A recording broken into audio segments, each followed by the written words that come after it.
নমস্কার বন্ধুরা, মিনতি রান্নাঘরে সবাইকে সুস্বাগতম। তো আজকে পৌষ পার্বণের পালা শেষ, মাঘের দুয়ে পা, যা খুশি তাই খা। তো আজকে এই যে জ্যান্ত আমি শোল মাছ দিয়ে, শীতের সবজি দিয়ে আমি একটা ঝোল বানাবো। দেখো বন্ধুরা, একদম টাটকা শোল মাছ। তো এটা বানানোর জন্য আমার শীতের সবজি লাগছে এই যে নতুন আলু, গাজর, টমেটো, শিম, বেগুন, কড়াইশুঁটি, ফুলকপি আর ধনেপাতা আর মশলা তো দেবই, দেখাবো। তো চলো রান্নাটা সেরে নিই। তো মাছটা ধুয়ে এবার আমি পরিষ্কার করে নিই। তো মাছ ধোয়া হয়ে গেছে, কড়া বসিয়ে দিয়েছি। কড়াই আমি তেল দিয়ে দিয়েছি, একটু বেশি পরিমাণেই তেল দিয়েছি, আর রান্নাটা আমি সর্ষের তেলেই করব। তো তেল গরম হয়ে এসছে, এবার আমি দিয়ে দিচ্ছি পেঁয়াজ কুচানো। তো পেঁয়াজটা ভাজা হয়ে গেছে, এবার আমি আদা, রসুন, কাঁচা লঙ্কা বাটা দিয়ে দিলাম। একটু বেশি পরিমাণেই দেবো, কেননা একবারই মশলা দিয়ে কষাবো। দিয়ে দিচ্ছি অল্প জল, দিয়ে দিচ্ছি নুন,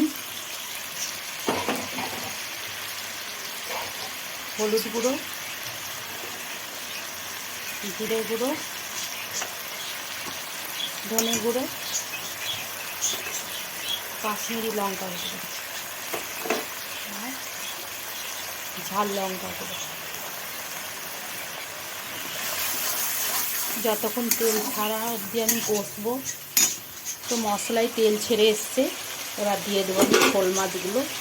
এটা সম্পূর্ণ নতুন ধরনের রান্না, তোমরা এইভাবে বানিয়ে খেয়ে দেখবে, ভালো লাগে, টেস্টটা বেড়ে যায়।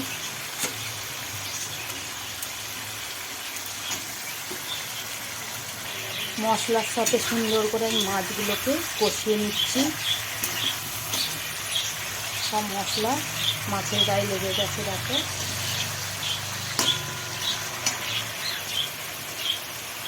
এইভাবে ভালো করে মশলার সাথে মাছটাকে কষিয়ে নিলে ঝোলের টেস্টটা দ্বিগুণ বেড়ে যাবে। আমি একে একে সব মাছগুলো এইভাবে তুলে নেব। সমস্ত মাছগুলো আমি তুলে নিচ্ছি।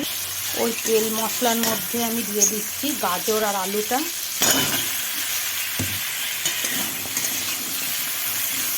ভালো করে কষিয়ে দিয়ে দিচ্ছি শিম, দিয়ে দিচ্ছি বেগুন আর ফুলকপিটা আমি আগে ভেজে নিয়েছিলাম, কেননা ফুলকপির একটা গন্ধ আসে খাওয়ার সময়, সেই জন্য ভেজে তুলে রেখেছিলাম, ওটা দিয়ে দিলাম।